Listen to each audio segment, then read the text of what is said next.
coincidentally, we ran into another CEO founder who said they got progress on their bipolar with a metabolic diet and a ketogenic diet. And that seemed like the craziest thing I had ever heard about. Like, how is it possible after 8 years and hospitalizations and very difficult times and complete disruption? And I would say, possibly concerned, would our son ever go back to school? Would he ever work? Would he, ever integrate?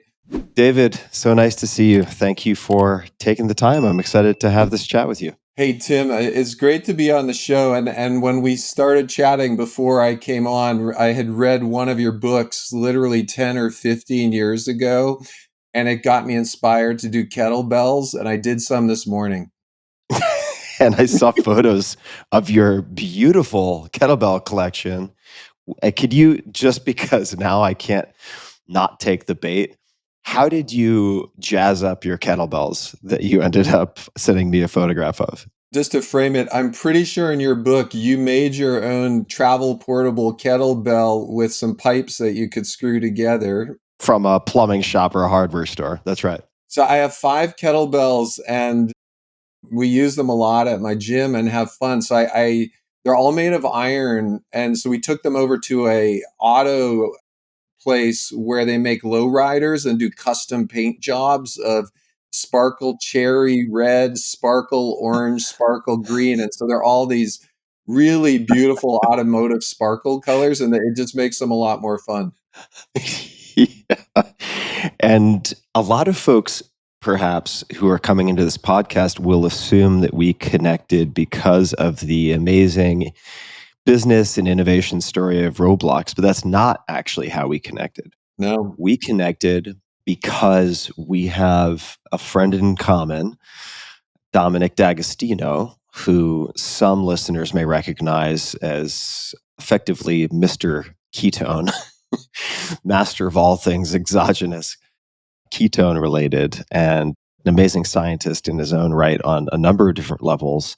And I had also had Chris Palmer of Harvard on the show a while back related to something called metabolic psychiatry. And your name and your Baszucki group kept coming up over and over again. And that is the thread that I pulled on, which ultimately connected the two of us. And I think I had mentioned your name. I'd sort of invoked your name several times on the show, including on the random show. And that's how we got connected. So maybe as a way of just setting the table for a little bit of the metabolic health discussion, and everybody listening, we will get to Roblox and all of that, of course. But this, I think, is something that will probably strike a chord with a lot of people listening on a lot of dimensions. So as a way of setting the table, perhaps you could describe early in your son's freshman year at college, what happened? Thanks, Tim. And I'm going to share that my son and my family are comfortable sharing this story. Mm-hmm. And so I feel I have some flexibility. But you could imagine, as a parent of a high school student who had just started at UC Berkeley, all of the hopes and dreams of a parent of a student going off to school, a student that's been very successful in math and science and academics and athletics, and how much hope a parent has for that student going off to school. And like any other student, my son Matthew, at his freshman year at Berkeley, it brought back memories of when I had started school. He hit it pretty hard. He was in computer science. He was rushing a fraternity. And there was a lot of demands I could see from afar. It just seemed on him, the studies, the creativity, what a rush would be at a college like Berkeley and all of that. And that was a time when he entered what I would call his first manic episode. We got some cryptic texts from him that were very alarming. We got some texts from some of his friends in his fraternity and dorm. I went to get him, and he had entered what you would call a manic episode. And for us, a manic episode is something that no parent has ever seen before, and it is really something very surprising and weird and different. And he had entered this, and what he had started on was really an 8 or 9 year journey with us over 8 or 9 years that involved some of the wildest stuff you could ever imagine. It involved him going to the hospital several times. It involved us not quite knowing how to really care for him. It involved trying to navigate the medical system. It involved going to Stanford and having him being locked up, on the psych ward, and really started this journey that, if we round it out, was only solved through ultimately getting him on a ketogenic diet. Coincidentally, we ran into another CEO founder who said they got progress on their bipolar with a metabolic diet and a ketogenic diet.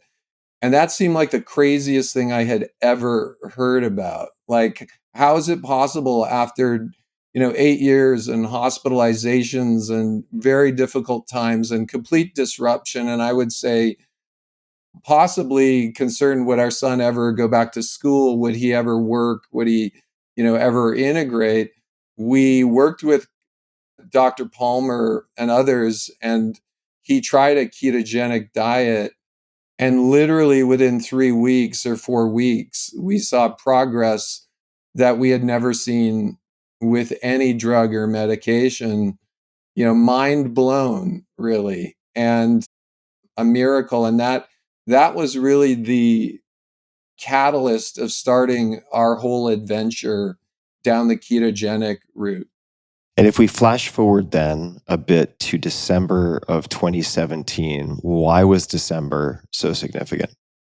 We were now into a bit of a situation where our son had run away, had flushed all his meds, literally streaming on social media, streaming as he had run away, had subsequently caught a bus, had made his way down to San Diego, had lived in, I think, a lifeguard shack in San Diego.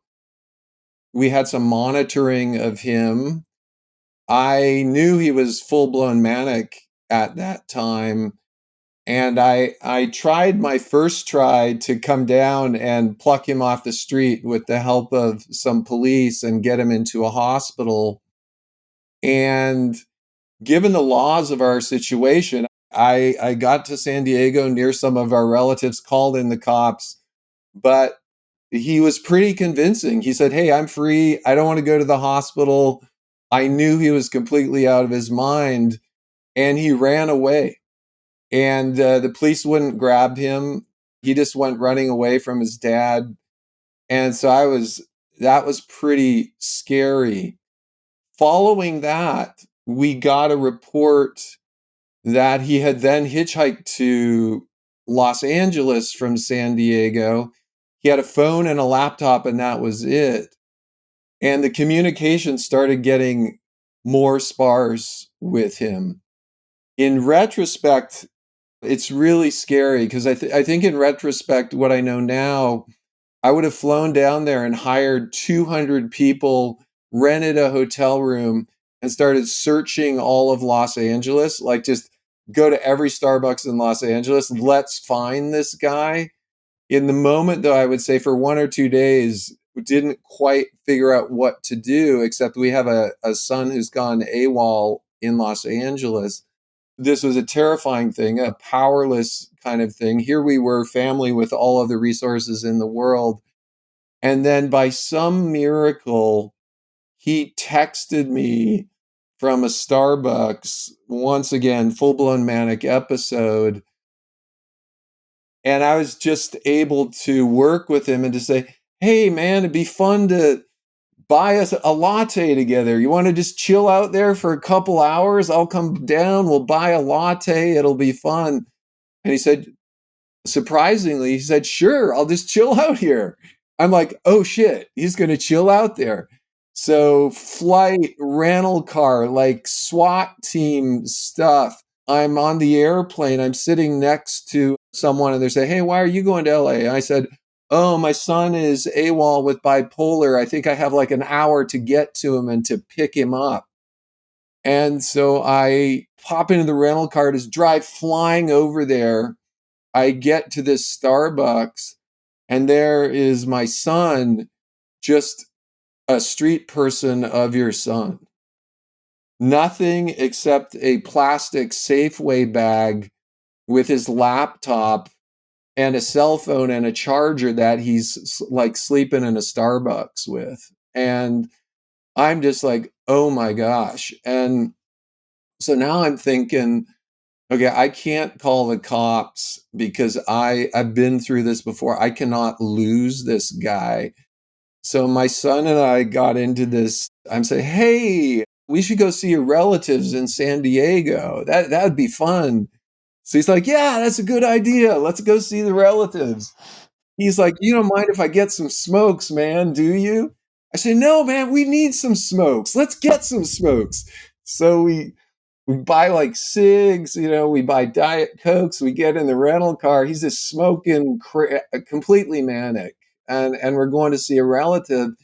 And so now I'm driving to San Diego, texting like 30 people at the same time, texting my wife, texting his uncle, who's a psychiatrist in Carlsbad.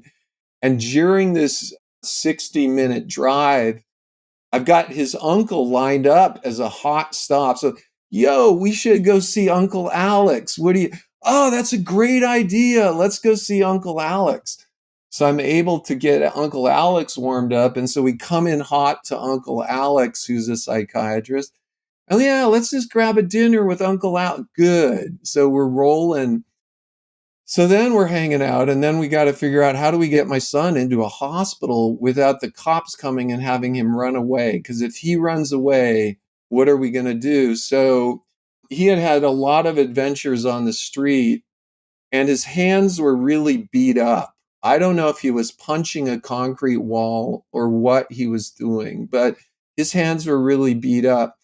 So Uncle Alex, who's pretty savvy, says, Matt, man, we should go out, get a good steak dinner. What do you think? And Matt, thank goodness, said, oh, yeah, I'm really hungry. Let's get a big steak dinner. And then I look at his hands. I say, hey, Matt, man, your hands are pretty beat up. We should just stop and get those checked out on the way to the steak dinner. What do you just we'll pull into the hospital, check out your hands. And Matt's like, cool, let's go do it. So, oh my gosh, we're texting. We got the hospital lined up and we pull in and just go into the hospital. They know we're coming, go into this waiting room. But now we've got like 30 minutes to keep Matt together in this waiting room so he doesn't run away. So let's go have a smoke outside. Let's do all of this stuff. We then finally, after what seems like a lifetime, the doctor comes in. Yeah, we're ready. The doctor's pre-flighted, just like, oh yeah, let me see your hands. And this doctor, I forget their name, but she was a genius. She's just like, Matt, you might maybe, it just seems like maybe you want to take a rest for a day or two. Just get off the street. And wow, that was huge. And he was open to it. Yeah. Wow, man. Yeah. And he could have ran out of there. I think that started the journey Hmm. of some what is called insight, some level of insight where a bipolar person has a small inkling that things are not quite right and they want to participate in treatment. And this thing called insight is this very valuable thing. that when someone does not have a sliver of it, they will run, they will sleep outside, they will not participate in the journey. That's what led to ultimately, many drugs, many interventions, and finally us finding ketogenic therapy. Thank you for the context. And the story, I actually read something that your wife wrote or shared on metabolicmind.org and did not know this particular sort of episode, this chapter in your family's history. And it struck me for a couple of different reasons. And I won't read it all, but if you'd indulge me for a second, yeah, I mean, I'll just read a little portion of this, which complements what you already described. But this is from your wife. At 4 a.m. the Friday before Christmas, I lay curled up and crying on my bedroom floor, convinced my son was no longer alive. And I went through the history of the manic episodes leading to hospitalization, 2 further hospitalizations, and 10 different medications. Then Matt, having left home, cut off contact, wandering the streets, eventually taking a bus from the Bay Area to Southern California, which he described. From his increasingly alarming Snapchat and Instagram posts, we knew he had no money and that he'd slept one night behind a dumpster and another in a lifeguard tower. As dawn broke that Friday morning, his social media channels had gone silent and his 3 sisters hadn't heard from him in 18 hours. And this makes me quite emotional as well, because I've had 2 or 3 friends basically follow this exact same pattern with bipolar. And I can only imagine the effect that would have on a family. And for people who also hear you mention metabolic psychiatry or ketogenic therapy or diet, and it might sound like some type of hand wavy panacea because they don't understand perhaps some of the plausible mechanisms. What is actually happening? Like, why did this intervention help your son when so many other things had failed? Or at least what is your best understanding of that? I want to take a step back, and your audience may be familiar with what a ketogenic diet is, but in the big picture, almost all of us live our lives day to day burning glucose, and Mm-hmm. we have monitors. Too much glucose can lead to insulin resistance and diabetes. And society, I think, is just learning about glucose and how it brings energy to the body. Now, interestingly enough, the body has a second way of generating energy called ketones. And most people never touch their ketones. It's a more primitive way of generating energy. It's a way of generating energy that we all go into if we don't eat for a day or two because there's no more glucose. We go into ketosis. But it's also a way of generating energy that, you know, people who live far up in the north and eat seal blubber all day long aren't getting any glucose. They're not getting any carbs. And so they eat that seal blubber and they go into this thing called ketosis. And, it's arguably something that is closer to the way we lived as primitive people than the way we live today. We arguably live today with more carbohydrates in our diet because about 10,000 years ago, we had this thing called the agricultural revolution. And the agricultural revolution, in this amazing thing, humans figured out they could generate a lot of food that would support a lot of people. It was an amazing invention, but it was more carbs than what the traditional diet has. So being in ketosis comes from fasting or eating very low carbs and more fat than we would be used to. What happens when someone is in ketosis is you run on ketones, this alternate energy pathway, and you get very consistent energy and very clear energy, especially to your brain. The thesis would be, I guess my thesis would be, there are a lot of people around, arguably, interestingly enough, with bipolar, people who have pretty big brains, like, people who are trying to process a lot. And if they're not getting consistent energy to their brain, which could happen from glucose spike, glucose crash, glucose spike, glucose crash, one might argue that what people see in bipolar is actually just a little bit of a symptom of not having enough brain energy to their brain. So, keto, what we did with Matt, and people have been exploring with keto diets for a long time for epilepsy. Also, I like to think when those Aboriginal people would run 300 miles in America 1,000 years ago with a bag of pemmican, that was pretty keto food. That was high fat, low carb food, and allows people to go pretty far without crashing. So we put Matt on a keto diet, and we worked with a dietitian and Dr. Palmer. And this is a diet, less than 20 grams of carbs per day, which is almost unfathomable for modern people, right? Because like a quarter of a Coke probably has 20 grams of carbs. And also a diet that probably had more fat than protein, which is also something that we're not used to, because I think the last 50 to 100 years, we've migrated to less fats in our diet as well, somewhat. So we migrated Matt to what is called a ketogenic diet. And after 20 plus meds and treatments and all of it, he started to see results from this diet, which was an absolute miracle. How do you make it as easy as possible to follow a ketogenic diet? And I say that as someone who's spent probably upwards of a year in nutritional ketosis, and I always see the benefits, but I typically come off of it at some point because I find it difficult for compliance, depending on travel and various things. But still, like for instance, over the next month, I'll probably spend 2 to 3 weeks in nutritional ketosis. And there are a lot of reasons to do that. People should also listen to Dominic D'Agostino or Chris Palmer, but it activates anti-cancer pathways. It directly, quite aside from the anti-inflammatory effects and just the ability to starve certain types of cancerous cells of glucose. There's so many upstream benefits. You kind of develop this mitochondrial and metabolic machinery that has some durability if you're in ketosis, even for say 4 to 6 weeks, something like that. How do you make it as easy as possible? It's hard, right?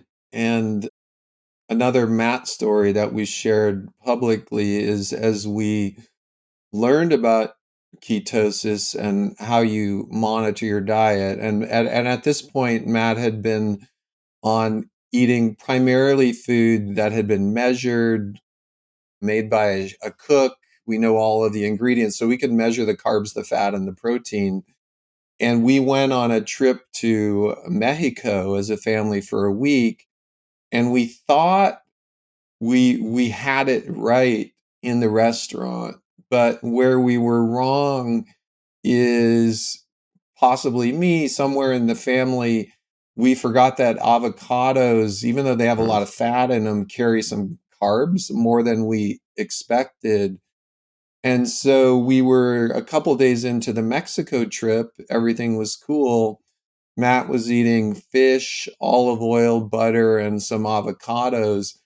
Those avocados had more carbs than we expected and nudged him out of this, for him, very strict ketone zone. I think he arguably, is good at a ketone level of 2 or 2.5. We weren't measuring at the time. We didn't have a ketone measuring device, and we can talk about that. And so all of a sudden, here we are, day 3 or day 4, and Matt's starting to get some manic symptoms, more trouble sleeping, which is an early warning sign, a little more agitation, and things are starting to get a bit edgy, and we didn't know what's going on. And then we identified, oh my gosh, we're a little off on the diet. The next 2 days, Matt went to just literally small amounts of fish and butter, like like asking the chef, get more butter for my fish, and more olive oil. And he popped right back in. And I just saw the correlation and how tight it was. So you're exactly right. It's very hard, especially if we're going to restaurants or things like that. I am not as strict as Matt. I feel my life doesn't quite depend on it, but I am also a huge advocate of some of the things you mentioned: sharpness of focus, just body weight control, consistency, energy in the afternoon, all of these good things that come from it. So, when I go into a restaurant, first thing that comes out in a restaurant is the big thing of bread. You have to push that aside, like just get that out of my face. You have to know how to order specifically. Yeah, I'll take the burger without a bun and some extra mayo and maybe some extra butter, and eat the burger with the mayo and the butter and maybe the lettuce and the tomato and all of that. But the bun and the fries are not fully keto aligned as well. Matt is even more strict. He's gone pretty keto to the point of carnivore as well, which is very heavily animal type products. So I'd say it does take some practice, Mm-hmm. but I think once you get used to it and you can figure out how to maneuver in a restaurant, I think you're in pretty good shape. The hardest thing for me would be, say we were to go to a wedding or something, and you're not fully controlling the menu, and you've got all these friends around you, and it's, all of this special food. Sometime in that case, it's kind of hard to do that unless you just don't eat anything.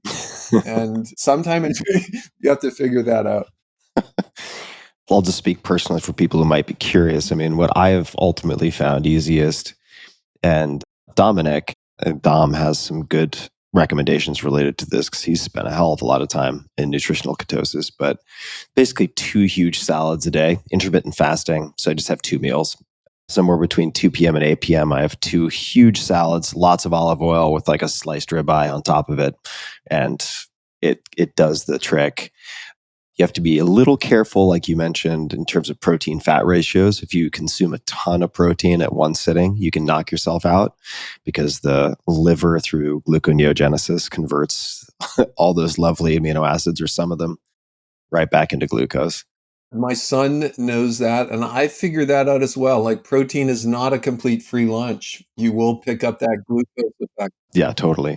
Where have you landed in terms of measuring ketone levels? So for people who are wondering, I've used the Precision Extra device, but then you end up having to do a million finger pricks, which is fine. Eventually you start to feel the level. Like, I'm sure Matt at this point can tell when he's at 2 millimolars or 2.5 millimolars, which is pretty high for people who are wondering. It's actually pretty challenging for me to get there unless I'm fasting.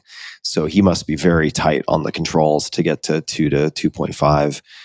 But once I hit, like, I know what it feels like on a Precision Extra for me to get to 1.2, 1.3 millimolars in terms of mental sharpness. Like, I can feel the click over to that mode. What do you use for measurement now? Or what would you recommend people use? We should come back to knowing what it feels like, because I do feel, and this might sound a little wacky, I can either do an optimism simulation or, a very minor, obviously, with all due respect to people who are clinically depressed, a minor depression simulator by how far I go into ketosis or how far I glucose crash. Mm-hmm. I feel I can set both of those moods a little with my diet. Once again, not obviously the level of depression of people who truly suffer it, but touch on the edges of that. Mm-hmm. I, like you, initially tried some of the finger prick stuff. And what's interesting with fingerprint stuff is, best practice would be twice a day, check your ketones kind of stuff. Many of your audience, they probably tried CGM, which are continuous glucose monitors now, which are a complement to ketosis. Those are things where you just slap it on the back of your arm, hook it up to your mobile phone, and you get a graph of your glucose level for 2 weeks that you can look at. that's a gentle early sign of ketosis if your glucose is just not spiking, but it's not the full picture. What has started coming out now, and surprisingly not available in the United States, are continuous ketone monitors, CKMs. Hmm. They're available for sale in Canada. They'll probably be approved in the next year in the US. And I got to be honest, I'm in a smuggling ring bringing CKMs Fell off the back of a truck. into the United States. Okay. So I might need to join that WhatsApp group. yeah, I'll send you a CKM, and just like a CGM, you can watch your ketones 24/7 throughout the day and then really see where they're at.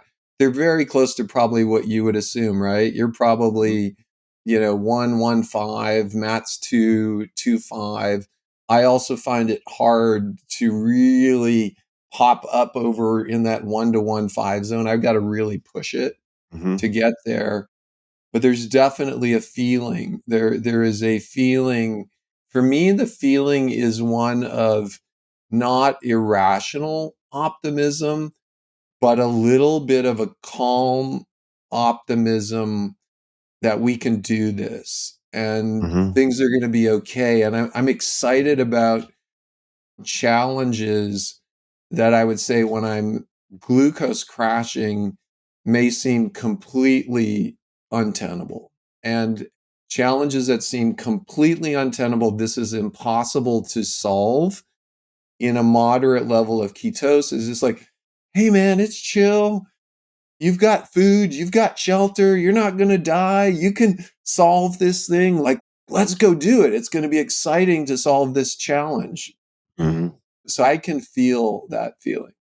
I'll just mention a couple of other things that people might find interesting, having done a lot of ketosis since 1998 or so. That's when I first started. I was actually doing a weird, for some people, weird approach to it, a variant called the cyclical ketogenic diet, because I was training in athletics. So I would do about 18 hours of after a glycogen depletion workout of carbohydrate loading so that you could take advantage of insulin and so on for packing on a little muscle while you're doing the ketogenic diet. But the point of that is a few things that I've seen repeatedly, and it's N of one, but you do see some of this reported in the literature as well. Number one, I need less sleep.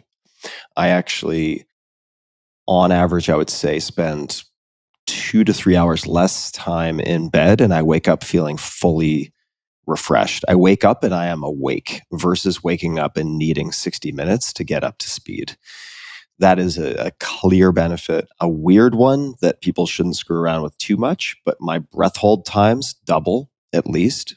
Can I ask, because this scares the crap out of me. What's your breath hold time?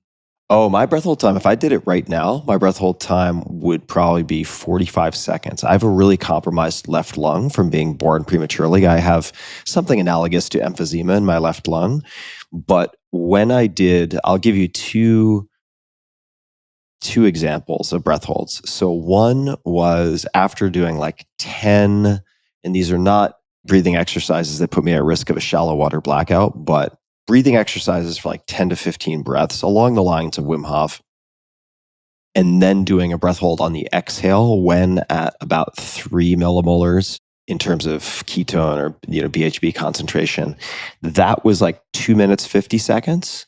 So I went from basically 45 seconds to 2 minutes 50, and had a friend right next to me who's a witness to this, and I've done it many times since. I don't think extended breath holds are great for your brain.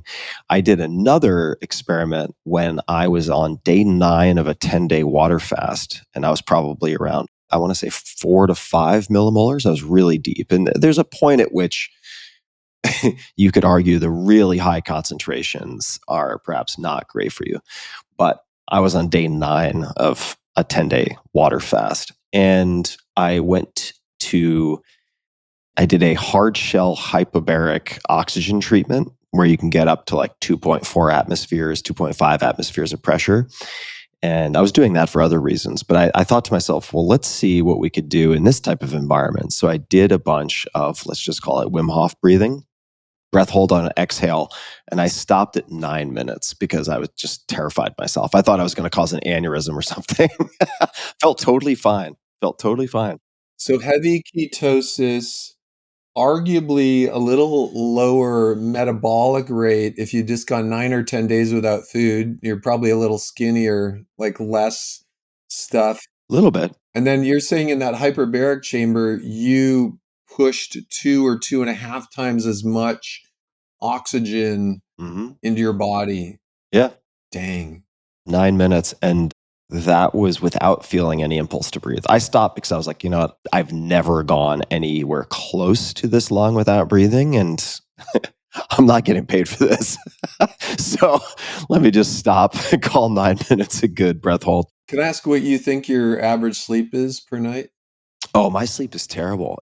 It's really fractured. Sleep for my entire life has been a problem. So I would say that generally I'm spending probably 9 hours in bed. I have a latency. So the onset to sleep, I would say, and I wear an Aura ring, so I am able to track some of this. You could debate maybe the accuracy of the algorithms and so on, but around like, yeah, there you go. So showing me an Aura ring. So I would say 47 minutes to an hour plus for me to get to sleep.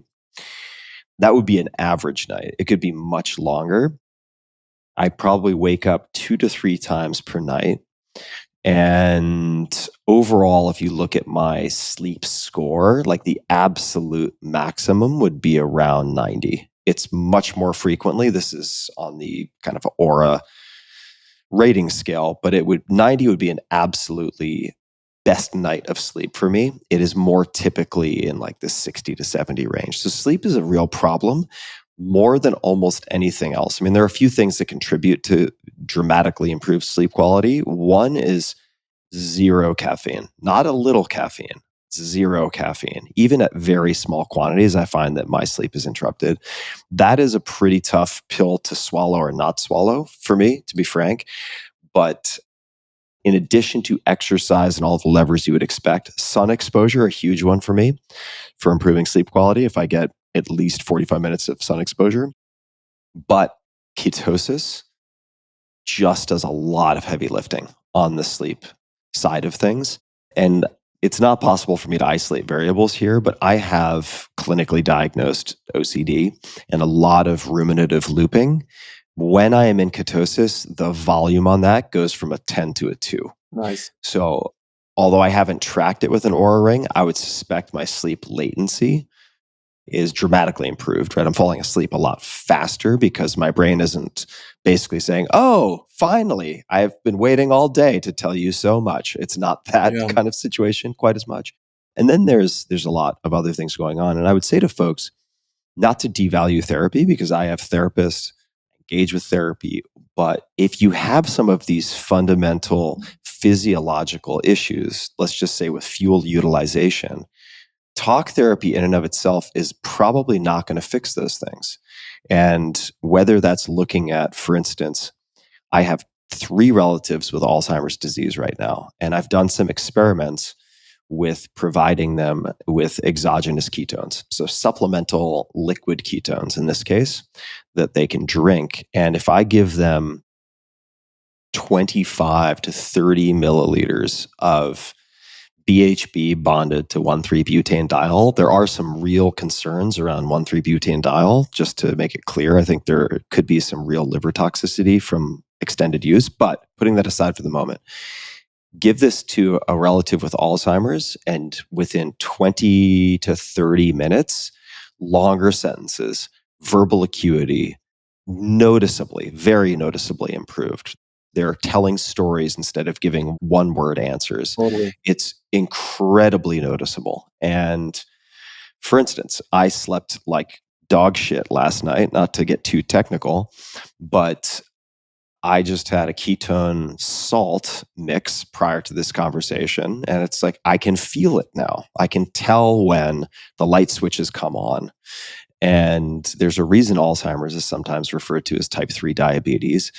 And furthermore, I mean, I don't want to dox this scientist. You might know who I'm talking to, but I don't think he's been public about this, where there might be some explanatory power in various types of infections as catalysts for certain types of what we would term psychiatric disorders. Yeah. And if your glucose metabolism is compromised in some ways, and people listening, we're not going to talk about ketosis the whole time, but honestly, if this is the only thing you take from this conversation, I think for a lot of you, it will be well worth it. I've had Lyme disease twice, and there's a bunch of ridiculous woo-woo nonsense around Lyme disease and quite a few infectious diseases. Not everyone has Lyme disease. You might just be depressed. There's a lot of overlap with symptoms for various syndromes. But growing up on Long Island, I had two absolutely verified cases of Lyme disease and other co-infections. Then you take a bunch of antibiotics and you do kill that infection despite what people might say. Nonetheless, you might experience what people call like long Lyme disease, like long COVID. And in retrospect, I realized that a lot of my longer duration symptoms, I think, were probably neuroinflammation, probably microglia, but who knows? There could be other aspects to it. What solved my symptoms that came after Lyme disease was 3 weeks of strict ketosis, very strict ketosis. And I formed a bunch of kind of pet theories or hypotheses as to why that might be the case, because this was 10 years ago.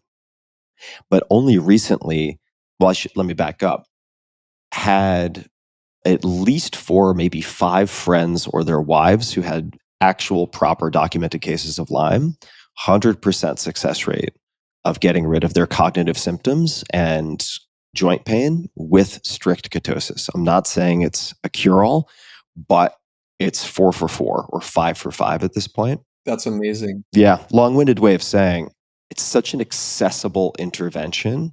Obviously, do it with doctor supervision, and neither you or I play a doctor on the internet.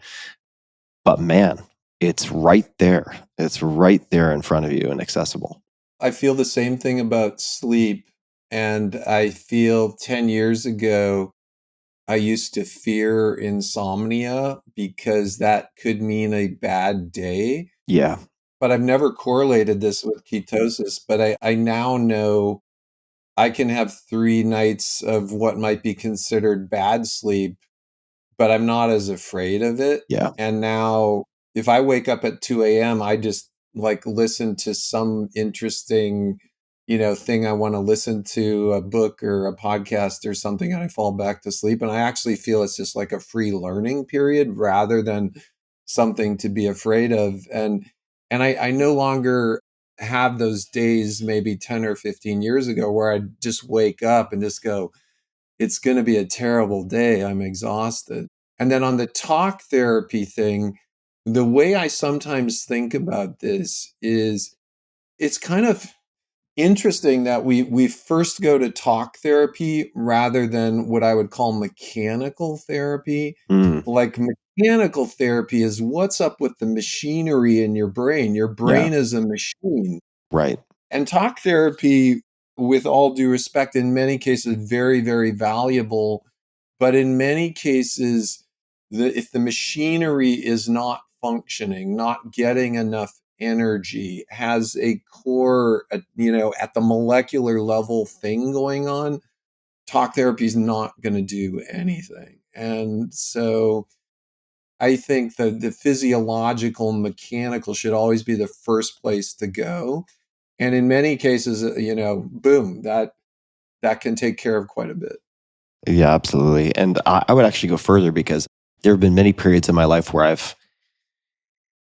I don't want to say ignored, but for periods of time developed a blind spot related to the mechanical therapy, right? Looking at sort of examining the engine and oil levels and so on, instead of just trying to improve my driving technique.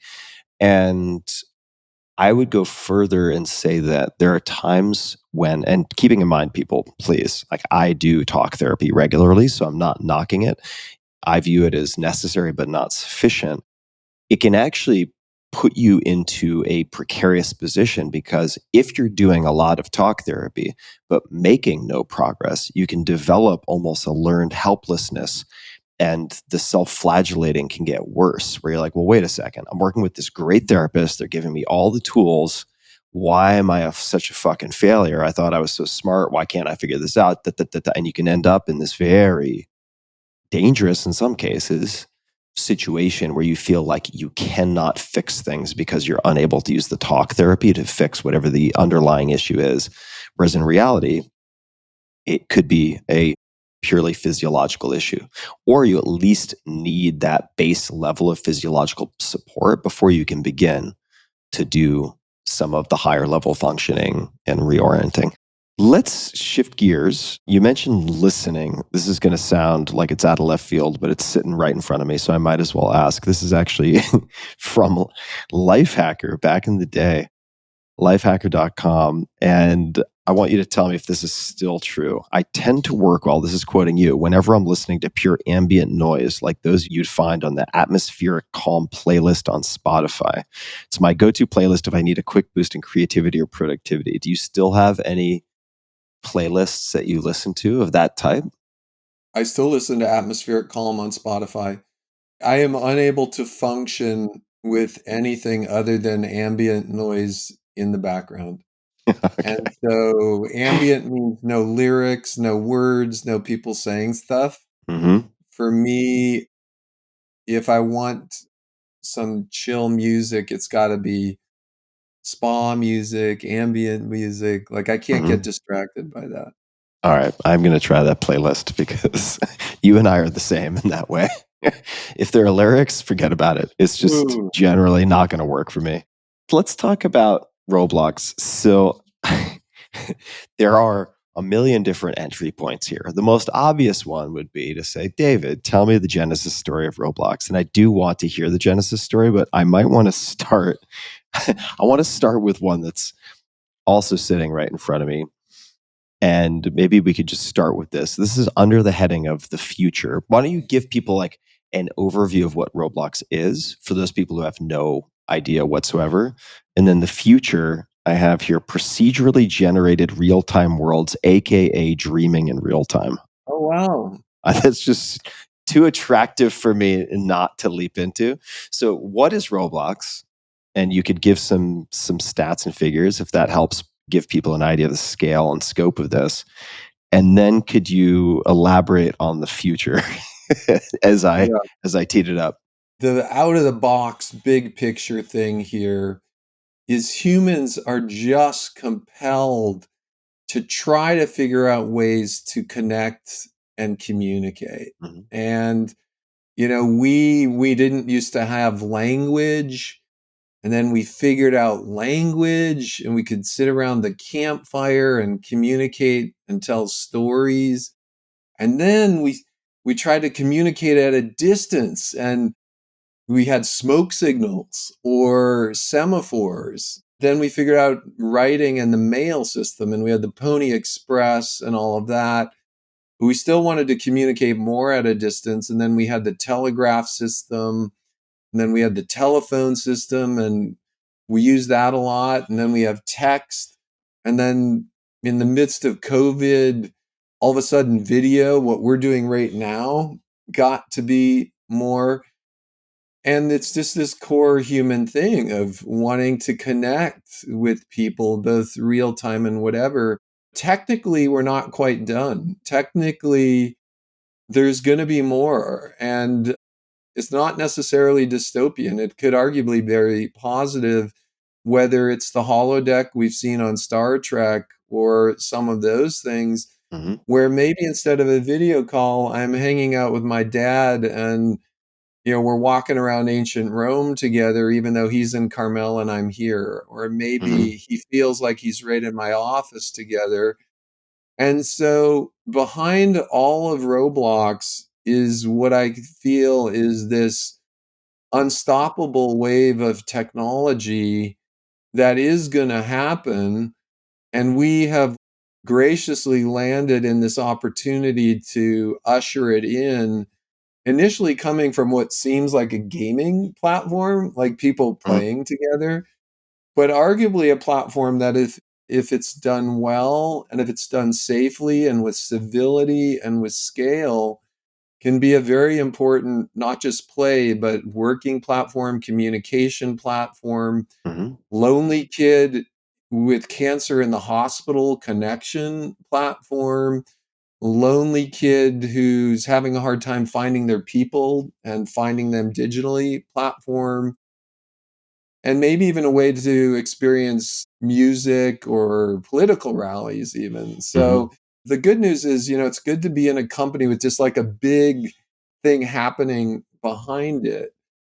The way Roblox presents today, you could think of it as a 3D gaming play platform with about 120 million people on it every day, where all of the games, all of the creations are made by people on the platform, whether it's a 12-year-old hobbyist, whether it's a team of 50 people making $10 million a year, where it's everything in between, and where through these user created experiences, are about 3% of all the gaming in the world is now starting to happen on Roblox. Like, and gaming is a pretty big market.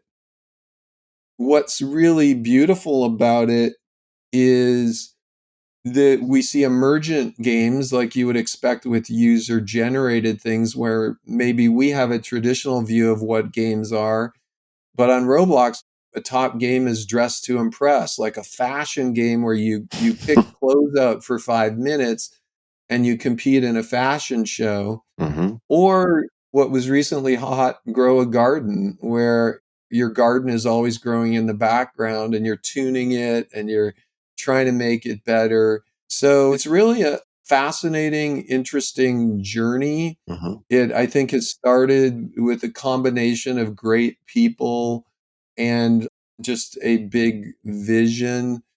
It's an enormous responsibility because there's probably 9 billion hours of people on our platform every month. Hmm. And at peak times, there's over 40 million people. And from day one, we've built this as a platform for all ages. So we have 9-year-olds on the platform. All of their communication is filtered. They're not able to share images, but they are able to go play hide and go seek. And we put enormous effort on safety and civility with all of these things. And we actually, I think, have done something very lucky is unlike almost every other social platform, you name it, it's 13 and up. We've accepted that we have young people on the platform from day one and really built infrastructure around that rather than denying that. So it's a really fun company to run.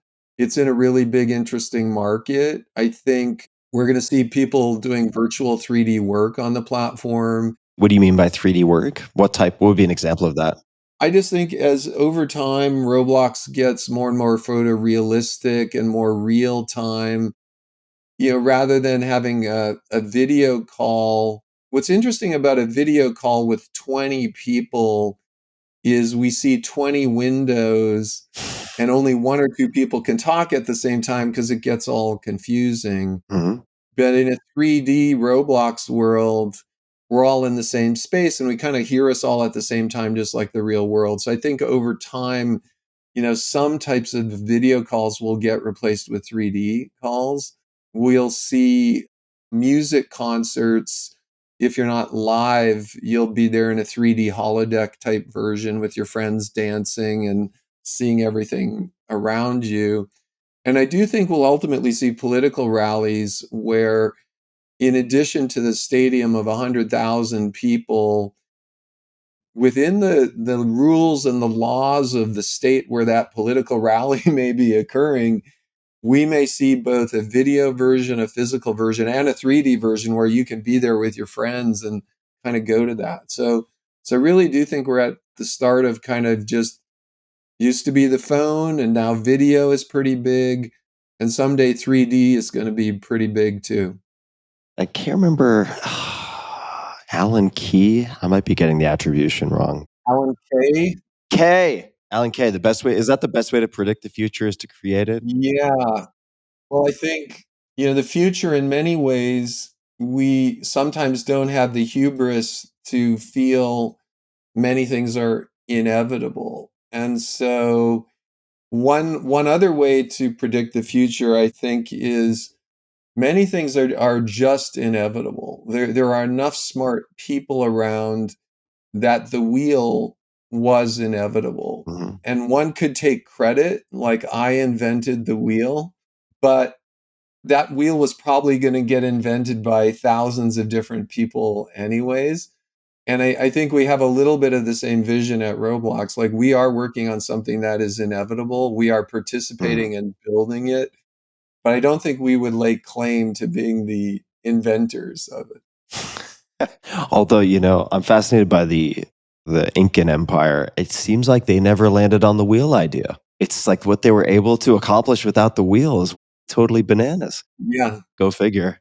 that is bananas. But then again, if they would have survived, they might have come across it.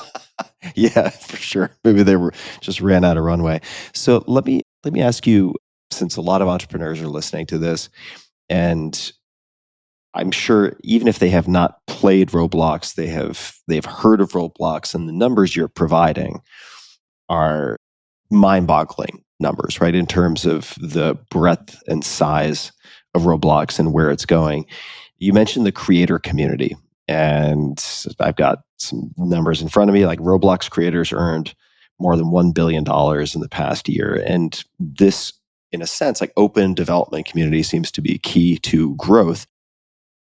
How early on did you figure that out? Did you try to do things internally for a while and then prototype it and then pour gasoline on it? Or was that just from the very first sort of nascent stages of this product or the company part of the plan?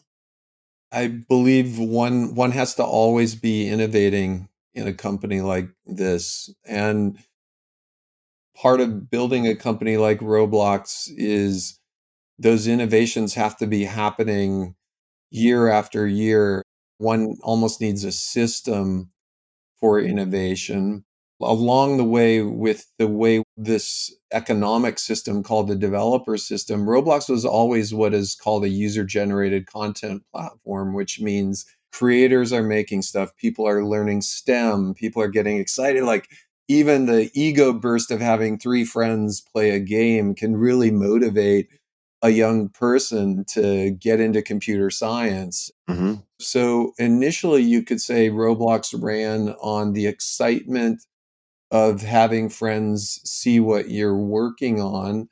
We initially had a much more primitive economic system, a club membership thing, like some much older virtual worlds from young people.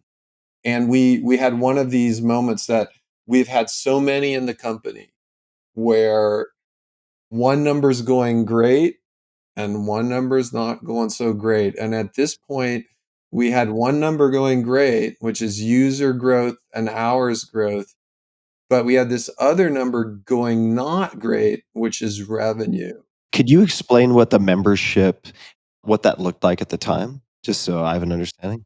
The early membership model was if you subscribe for $5 a month, you get some cool stuff. Mhm. You get like some skins for your website.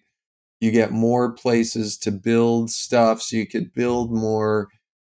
But that was actually a very dangerous revenue model because there should never be any impediment to building and creating. Like that should just be unlimited and free. So we had arguably a primitive revenue model. We weren't making building free, and it was like selling a little extra cool thing like extra chrome on your car or something. And that was getting stale and tired. And what we learned in that is sometimes your intuitive, big picture, very difficult thing is the right solution.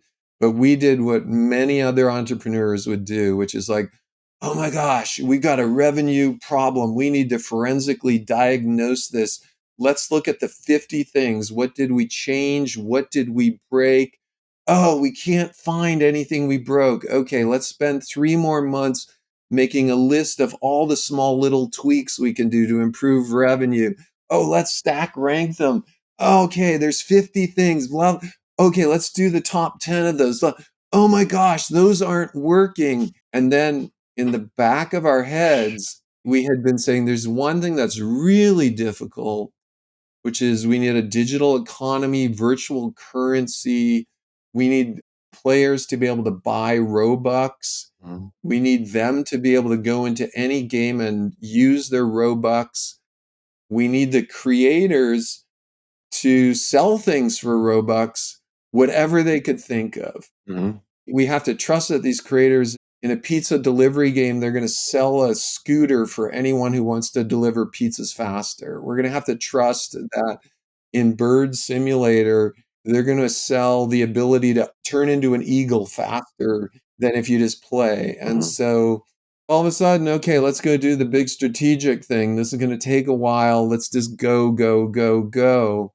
Were there any sources of inspiration who led you to consider the digital economy Robux route? Were there any antecedents or influences? You could say Adam Smith. Mhm. Literally, the way our economy works, people have some currency, they buy things. When artists or creators make stuff, people decide what they want to buy. People are very creative in making that. We're literally inspired by the real world economy. And so we said we have to have kind of a microcosm of the real world economy.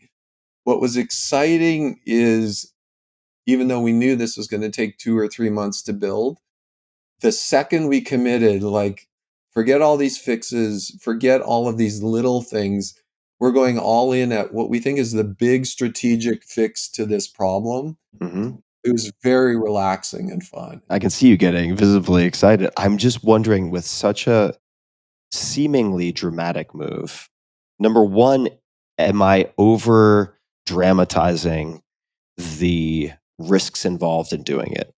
Is it more like, hey, it seems big and it is big, but it's actually not that risky? Number one. Number two is, how did you decide internally to hit go on that decision?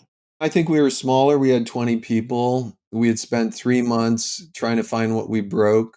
We'd spent 3 months trying the top 10 of the 50 stack rank things. Yep. And we're like, okay. But I think we had hope and conviction that if we built this right, we would build essentially a system that if Roblox grows, our economy will grow. Yep. And we're not going to like be day in, day out trying to fix the economy. If we build this system, we can get back to making Roblox fun. We are always working on safety. We continue to focus on that, focus on those things, because we're going to build a system that's going to scale with the system. And by the way, that did turn out to be true. If we typically double the number of users or the number of hours, we'll generally double the revenue. Got it. So in this case, the numbers that were looking good that you mentioned before, hours played, is now directly correlated with another number which looks good, which is the revenue, That's right. as opposed to diverging because one is subscription per month or whatever the interval was. That's right. Got it. Okay. We wanted to get to a point where revenue equals K times hours, What's K? just a constant, pick a number. Oh, okay. Got it. Revenue equals some multiple times hours. Hmm. So then psychologically, what was exciting is a few days into this, it's like pretty relaxed, right? Hmm. We're obviously risking wasting 3 months on this, and we're risking that this won't work. But the opposite side of it is, oh my gosh, we really can imagine this thing working. And if this thing works, it's really going to work. And Yeah. this one thing is going to work really, really well. And it's a pretty complex feature. We needed digital currency. We needed users to be able to buy digital currency. We needed anyone's game. In your hide and go seek game, you needed a facility to be able to sell a flashlight for 5 Robux. We needed the facility for you to take all of your Robux and turn them into cash to support your Hmm. living as a creator. We needed a discovery component to see what are the interesting games that you can spend Robux in. We needed developers to do all of this stuff. So we had to build all of this in parallel. But what was interesting is we had a kind of some secret rocket engine behind it. And that for the first time ever, as a complement to this feature, you or I could imagine making a living on Roblox. Yep. Because before we were hobbyists, and Mm-hmm. all of a sudden, whoa, if I could make $5,000 a month with my Roblox game, I might just work on that full time rather than an hour a day. Mm-hmm. So we felt there would be a secret afterburner here, that people would work harder on their Roblox games. Mm-hmm. So fast forward, and we got to within a day of shipping, and we're like, okay, it's like we're kind of hoping this works. Like, I hope this works. Now the dev community had heard about it. Everyone's really excited about it. And the day we shipped it, I would say within 4 hours, we knew it's going to work. Just like, boom. Was that a revenue metric? Was it just an adoption metric? How did you know it was going to work? It's, oh my gosh, of the top 100 creators on Roblox, 22 of them already have Robux features. Oh my Okay, God. got it. Like it integrated that quickly. Yeah. Oh my gosh. A bunch of users have already bought Robux like in the first 4 hours. Oh my gosh. People are spending Robux in these places. Oh my gosh. So it was a little example of what we would call doing the hard thing and taking the long view. Mm-hmm. It's a little bit like when the strategic thing is right, everything else follows. And metaphorically, it's a little bit like, first and foremost, if you're having a mental health crisis, work on your body and your Mm-hmm. machinery maybe before you work on the talk therapy. Like, get the strategic things right first. And when you were about to ship, right, to make this virtual economy a reality, this digital economy, prior to shipping, did you have a framework for how you would decide whether it was pass fail? In other words, was it time bound? Like, we're going to follow X, Y, and Z metrics for 4 weeks, and if it's not working, we're going to roll back to the prior version. Like, what was the plan B, or was there nothing like that? I feel this one we got conviction. I think what actually happened is, in the back of our minds, we all really knew this was the right big way to go. Mm-hmm. It was just so much work that we constantly kicked the can down the road, tried to fix things, tried to do the small things. Then finally, when we just accepted reality, like we got to do the right big picture thing, Yeah. all of a sudden it's like, okay, we accept the reality, we got to do the strategic thing. Then it was all good. And then I think we started believing this is gonna work. All right. Let me ask a question about this digital economy. So you talked about different creators making a living, and many of them are doing much more than making a living on Roblox. Some of them are fantastically successful. And one of my employees sent me his two kids' favorite games and then dad's favorites. One of them is a game you mentioned, Grow a Garden. And you also mentioned Dress to Impress, which shows up for one of them. There are a bunch of other ones. Well, you know what? Just for fun, there are a couple that show up a bunch. The Mimic, 99 Nights in the Forest, and there are many more. But I wanted to talk about Grow Garden specifically because Grow Garden was also the game that came up when I was in a text thread with my friend Kevin Rose. And Kevin's an amazing entrepreneur, a fantastically successful investor. And he kept sending me these videos, these screen captures or iPhone videos, I don't know which, of playing Grow Garden with his little girls. And he just loves the game. He's got to be one of your biggest spenders, I would have to imagine, based on some of the conversations I've had with him.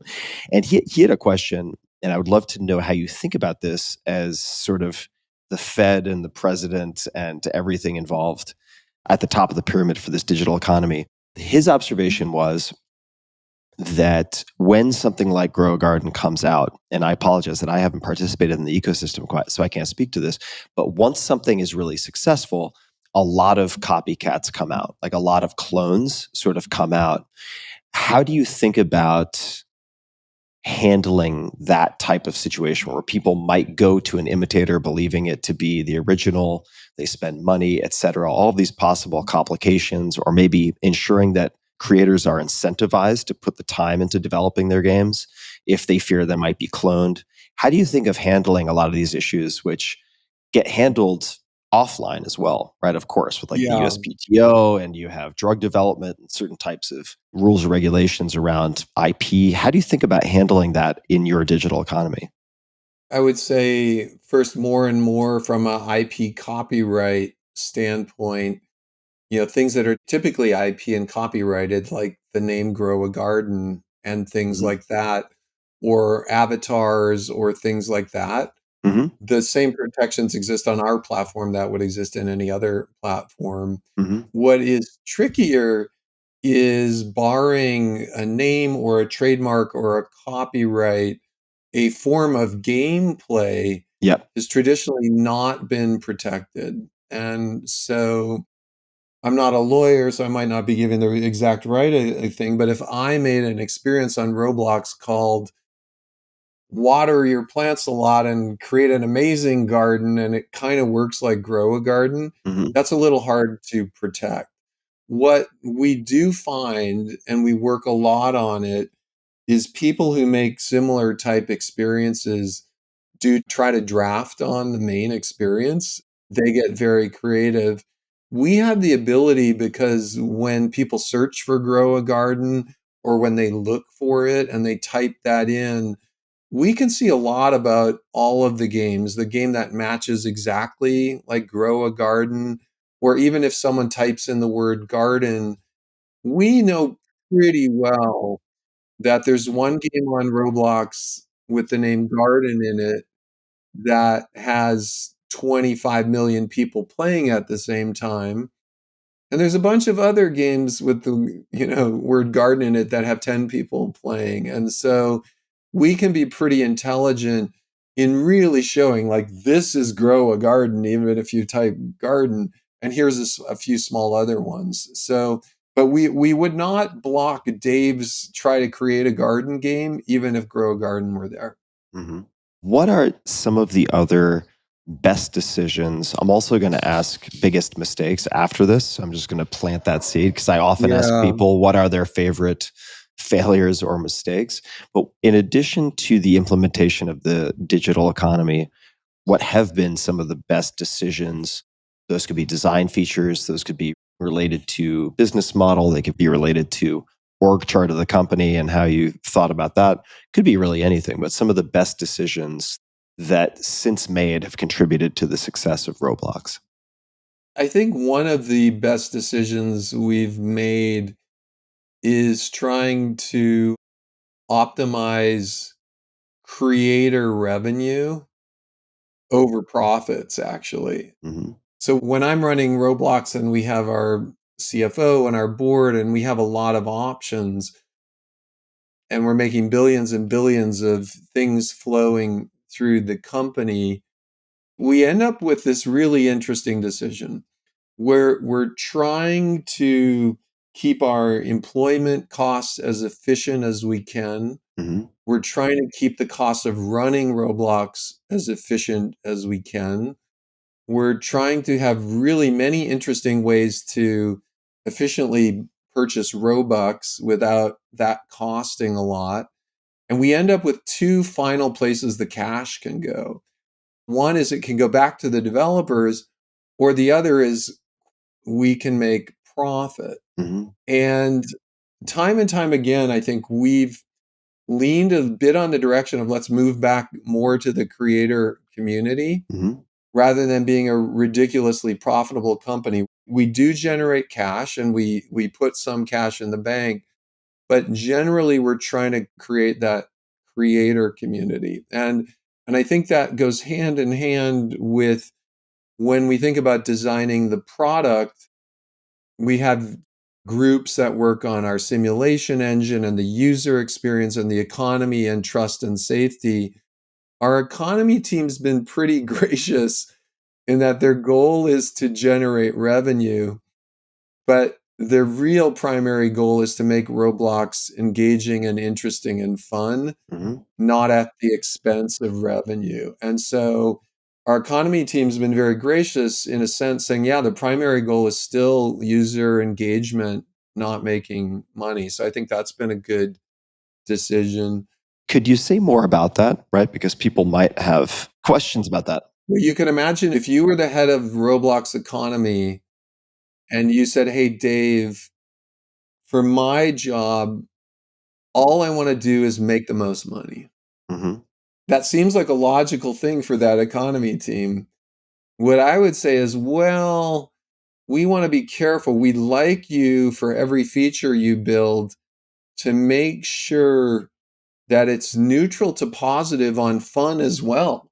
And that if you come up with a wacky feature that people get confused and just spend a lot of money and they're not quite as happy, but we make more money, that would fail all of our metrics.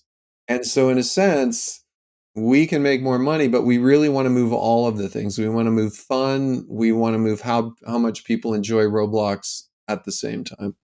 Well, it also seems, tell me if I'm misreading this, like playing the long game in the sense that if you want to build the largest company possible, right? If you want to have 10% of all gaming content on Roblox, if you want to go beyond that.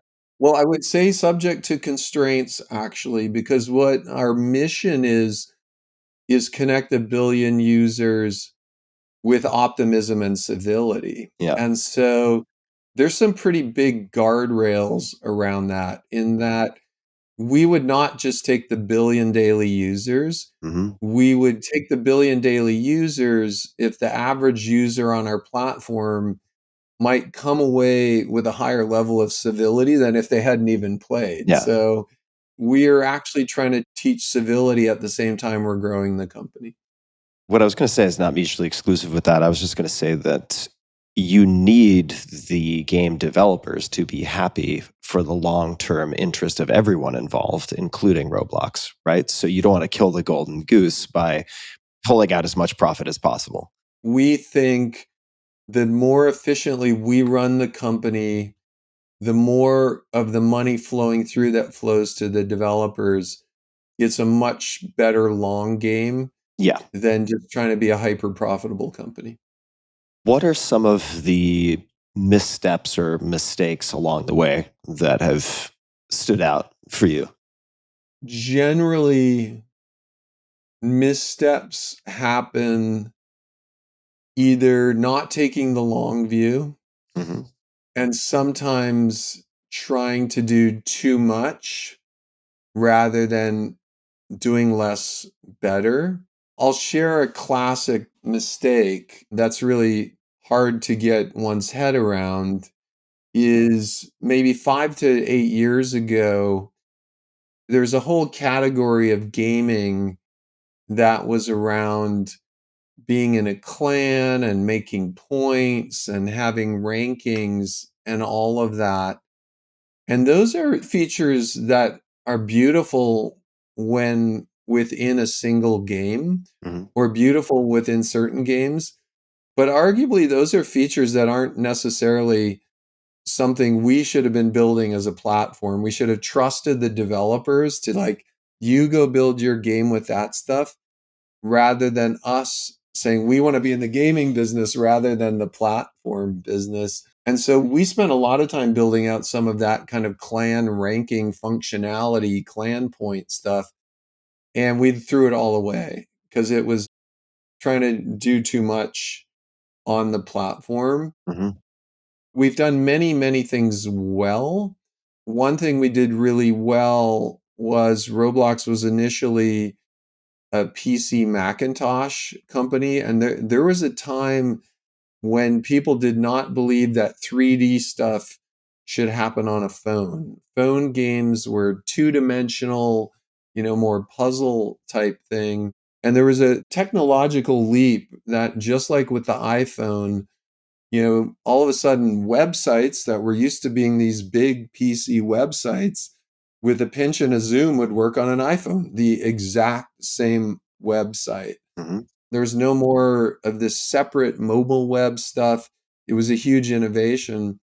And I think we did it right, thinking that this 3D immersive metaverse, holodeck stuff would ultimately work on a phone as well. And most Roblox games run on a phone or a big screen at the same time. And that has really, I'd say, turned to pass Mm-hmm. and worked out really well for us. Why did you have confidence in that when others didn't? It just seemed inevitable. That was a feeling. I think the reason we felt it was inevitable is people were watching movies on their phone at that time, Mm-hmm. and movies are kind of three-dimensional. Mm-hmm. And games are starting to approach movies. So it just seemed inevitable. But you're right. That was a little bit of me and a couple other people in the company believed it. But that was a pivotal time when probably 90% of the company said, no way is this one going to work. But we took the risk on it. What was the risk? Distraction. Distraction. Yeah, like we're going Mm-hmm. to spend all this time on this iPhone version of Roblox. But that same kind of stuff, taking that big long leap, there was a really fun, very simple game called Survive the Natural Disaster on Roblox. Mm-hmm. Early on in the prototyping phase, I had a version running on a very old iPhone. And it was that same feeling as the virtual economy. It's just, this is going to work. Boom. Now, iPhones and Androids are the biggest platforms for Roblox. The inevitability part is worth underscoring. I'll just share a quick story, which was in 2008 or 2009 when I first met Toby, CEO of Shopify. This is when they had 9 or 12 employees, something like that, and Harley as well. And I ended up becoming an advisor to the company, which was pretty good timing. But the point of the story is that the way I decided to look at that really seriously was, number one, I asked my fans how I should update my first book related to e-commerce specifically. And they mentioned Shopify over and over again. But I took a look at it, and to borrow from this wild man hacker slash investor named Pablo Holman, he often will look out and he says, okay, well, what's going to happen next year is pretty hard maybe to predict with any precision, but what might happen in 10 or 20 years can be a little bit easier if you ask yourself, will there be more or less e-commerce? I think it's pretty obvious, right? At that point, more. Will there be more phones? Will there be more broadband connectivity? Yes and yes. Like if you had to choose a yes or no. And pretty soon, when you start to add up a few of those, you come to the conclusion that this seems like an inevitability. It also seems inevitable that someone's going to win in this space. So why not bet on the horse that my readers have recommended over and over again? And that was the decision process. There was more to it, of course. I mean, Toby's a genius and Harley's amazing, but But if it was Toby from Shopify, you probably also had some intuition that this is the type of person that could make that happen. oh, for sure. Yeah. I mean, it can't just be a good idea. I mean, the team was critically important, and Toby is one of the best first principles thinkers and systems thinkers I've ever met in my life. Toby's a very systems thinker. Yeah, Absolutely. but the inevitability part, I sometimes just like to point out to folks. It's like, yeah, I've done a lot of angel investing and this and that, and I've had some luck, but you can train yourself to ask some of these questions to narrow down the list of players you might consider just based on these inevitabilities. And if you can't find an inevitability, it's like, okay, maybe you just opt out of that particular playing field, whatever that might be. Let me ask a couple of questions from one of my employees. This is again the father who plays with his kids. We can do just a couple of these. Are there any games that maybe aren't super popular but you particularly like? Are there any games that are not sort of the greatest hits that a lot of people listening would know, where you're like, yeah, I am actually a fan of this game or that game? Any come to mind? I think what I'm a fan of, and I'm hoping that happens more on Roblox, is more niche content that super fans would have. So there's a couple simulations. One is, and I forget the name, but it's a simulation of a full airline company. And it's a simulation. It seems unbelievable, but a simulation where you go to the airport, you buy tickets, you wait in the lounge, you get on the plane with everyone else, you take your seat, you go on a flight for an hour, you get served with a flight attendant, and everyone plays a role. You're either a passenger, you're a flight attendant, you're a pilot, you're an executive in the airline. That kind of thing really blows my mind Hmm. just because of the potential for amazing role playing, and I think the potential for individuals to, you know, hey, there's a role for everyone. There's the first class passengers, that's a role. There's also the baggage handler or the whatever. I think that's really fun. I also like model railroading, and I think, I like all the railroad games on Roblox because there's this hobby 30, 40, 50 years ago, before we had computers, that people would make all these model railroad sets in their Hmm. Midwestern basements, and they don't do that anymore. But I like the idea that that hobby can go digital on a platform like Roblox. How many games are there roughly on Roblox? The number is almost meaningless because it's millions and millions and millions. And what it turns into is more of these crazy numbers, like how many people make more than $1 million? I think that's pretty big. How many people can make a living? And that's thousands and thousands that can make a living. Hmm. How many make any money at all? Will validate that I'm giving the right number, but that's tens, if not hundreds of thousands. So, and Hmm. then how many are making cool stuff to show off with their friends? That's in the millions. So there's a lot. All right, this is another one again from my employee. What are things kids can do to be extra safe on Roblox? Or I guess by extension, that parents could do to ensure their kids are extra safe on Roblox. This is a big one, and I think we are really working to keep kids on Roblox, actually. And Hmm. this might sound counterintuitive, but we're really working to keep people in a place where text is filtered and we can monitor critical harms, and where there's no image sharing or video sharing. I would say the backstory of the industry right now is there are a lot of 10-year-olds who have phones, Hmm. and there's a lot of 10-year-olds who can install software that is for 13-year-olds. And a lot of that software allows more open communication, unfiltered communication, and sharing pictures. Hmm. And we've all heard there's a lot of things that go on the internet that are really terrible. When people start sharing images, they can get blackmailed, they can start trying to meet someone in the real world. So we're working really hard to just stay on Roblox. And I would say there are controls for parents as far as if you only want your kid to communicate with the people you pick, we will offer that for you. Hmm. But I would say we accept the responsibility and the challenge that not all kids are talking with their parents. And there are so many kids out there who, when they're 10, they get handed an iPhone and they go try a bunch of stuff. And we have to build Roblox in a way that is as safe as possible for those kids. Got it.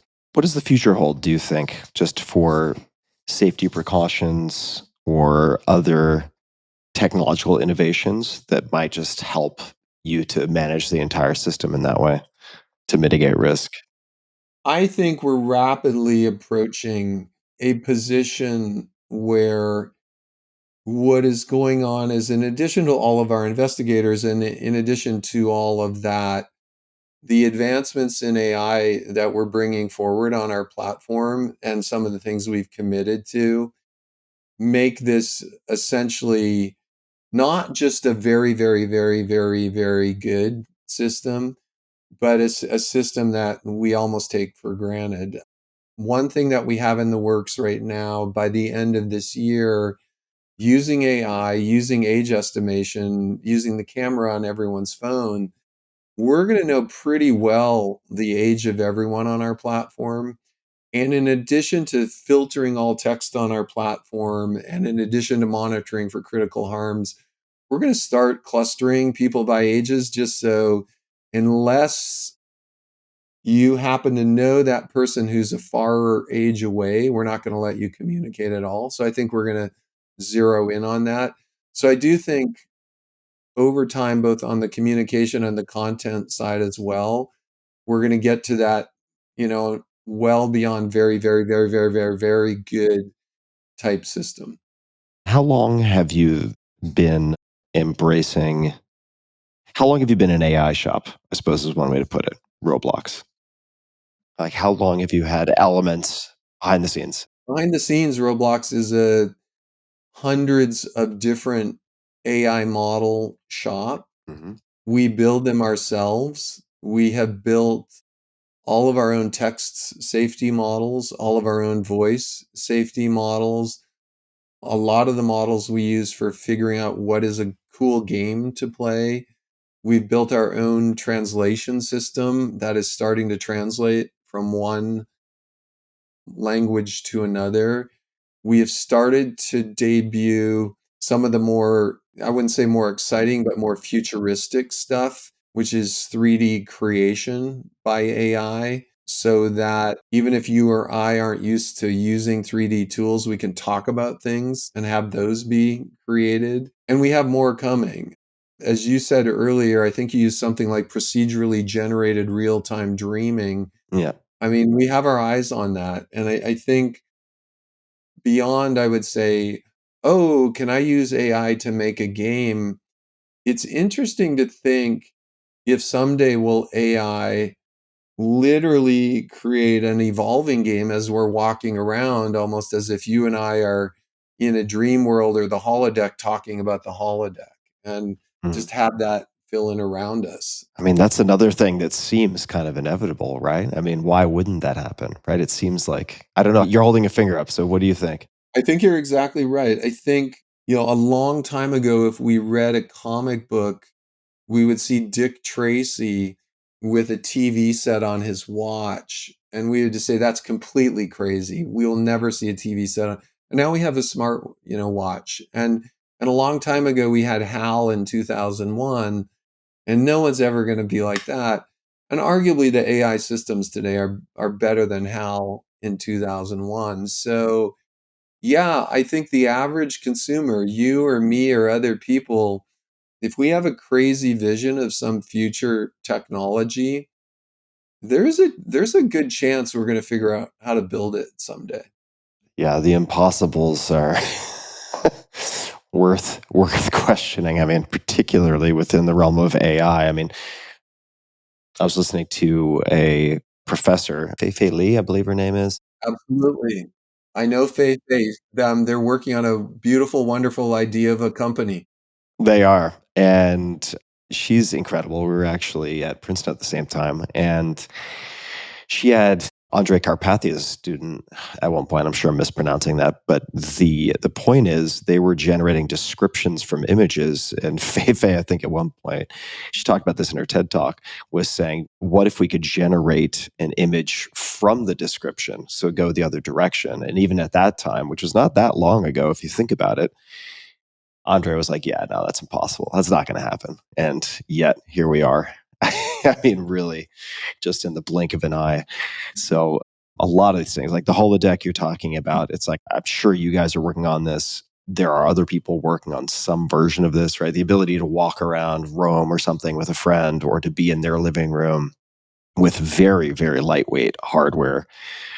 It's like, man, this stuff feels like it's just around the corner. I mean, who knows? That people have said that about fusion for a long time. So, but I think in this particular case, it's just so technologically enabled, and the development is so rapid that it's hard for me to imagine a future without these things. I mean, how far away do you think these things are? The holodeck has come up a couple of times. Like, how far away, if you were a betting man? There's like some various things to think about, right?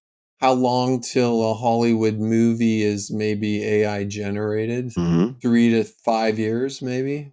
Yeah. Crazy.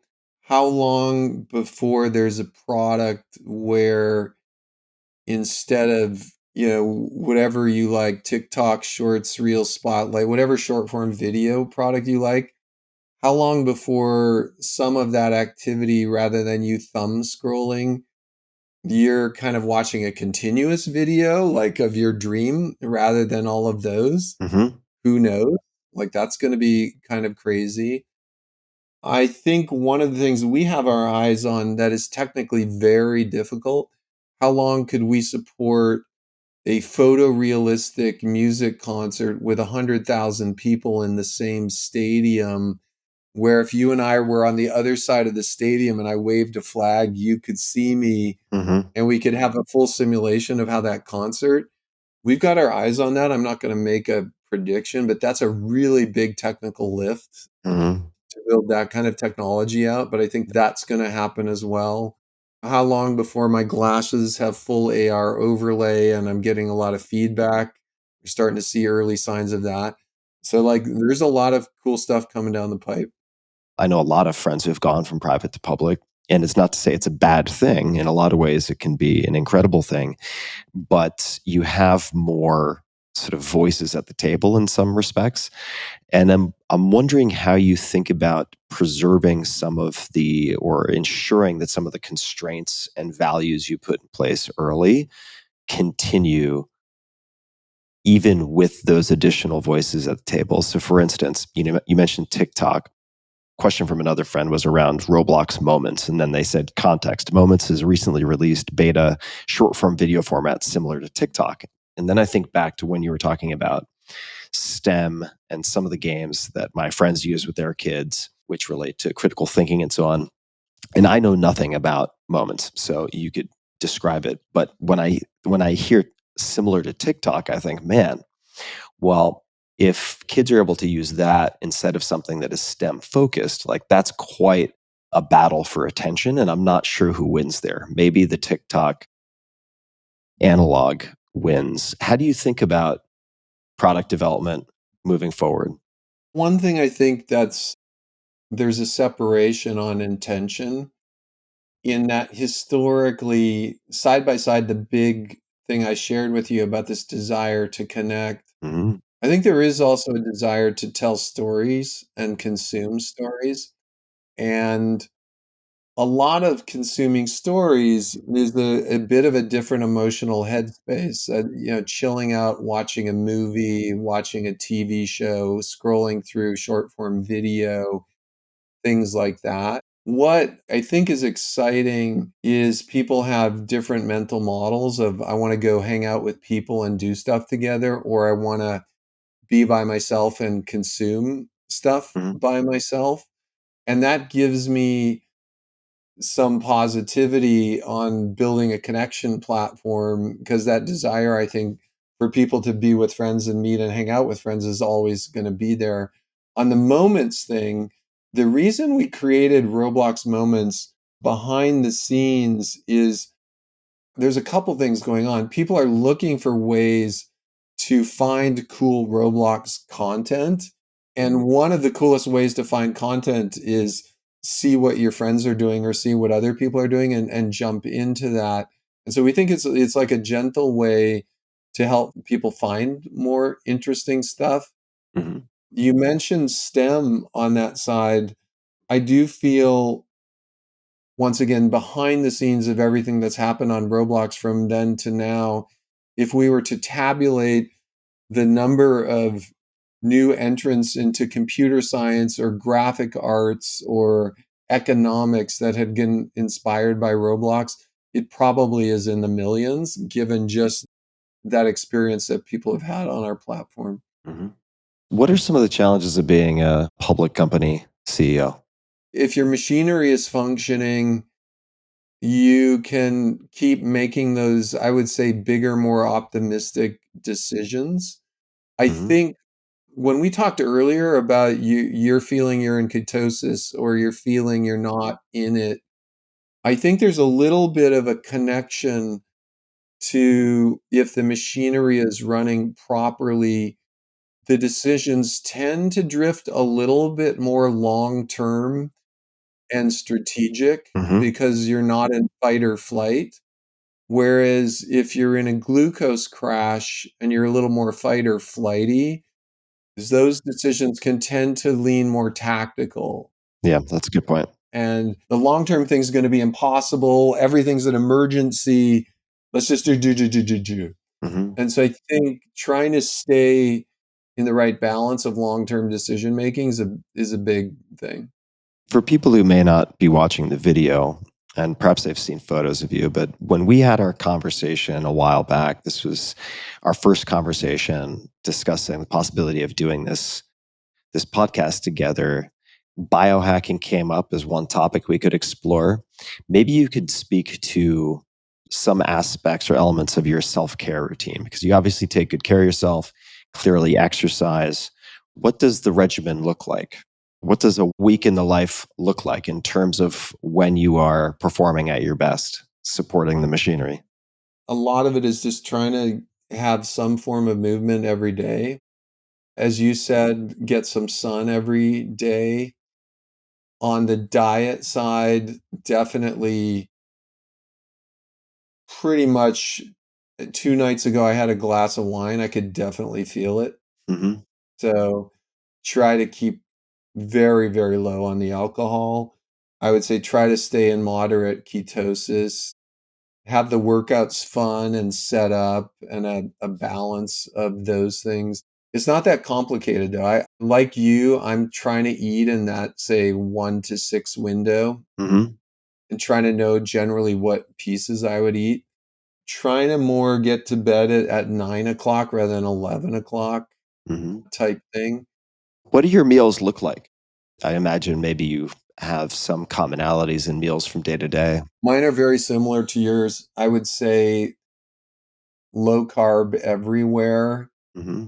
fair amount of meat, fair amount of eggs, fair amount of butter, coupled with lettuce, veggies, stuff like that. And what about sort of non-negotiable exercise? Do you have weight training 3 times a week? Do you have something else that is sort of non-negotiable? CrossFit 3 times a week, hiking with a weighted vest 3 or 4 times a week. Pretty simple. And you've got your Aura ring on. What kind of stuff do you track for yourself? Are you recording these workouts? Are you just doing the workout of the day as prescribed by the CrossFit gym? What type of stuff are you doing? I've got a trainer that I've got a dialogue and my whole thing set up in my garage. So we have like a fun little thing going on there. On my Aura ring, somewhat similar to when you were talking about your sleep score, Hmm. I don't look at my Aura thing maybe more than once a month because I actually don't want to get freaked out by how bad my sleep scores are. Good idea. Good idea. I'm like you, I'm in the 60 to 80, 60 to 90 zone Hmm. on the sleep, and I try on the sleep just not to worry about it. So when you say you don't look at it more than once a month, what are you doing once a month? Are you crunching that yourself, just scrolling through the Aura ring, or are you exporting the data and doing something with it? I'm just looking at the Aura ring. What I'm mostly looking for once a month is that like the Aura projected stress score, the Aura projected cardio age. Hmm. I'm looking for like what's my lowest heart rate while I'm sleeping. I'm looking at HRV, just like do a scan of those things, maybe temperature, but nothing too much more than that. I Hmm. would say that I spent quite a long time wearing a CGM or a CKM to Hmm. dial in my diet and watching those type things. That would be my biggest recommendation for people is to wear a CGM if you could. I think you can buy them on Amazon right now Hmm. because it's pretty interesting. At Roblox, we give everyone a CGM. Which CGM do you give them? I think it's freestyle or whatever, I don't Yeah. know, or I think they can buy either one. Hmm. The other thing we do at Roblox is we have pretty good snacks, but we label all of the snacks at Roblox on 2 axes. One is a whole food axis, And not all whole foods is necessarily metabolically what I would call metabolically good. Like Hmm. fresh squeezed orange juice might be whole foods. Hemlock's a whole food too, right? Yeah. And then we also put it on another axis, which we just picked up the good energy axis. It's not a Hmm. strict keto axis, but it's pretty close to that. Hmm. And we've got the Casey Means book from that and all of that.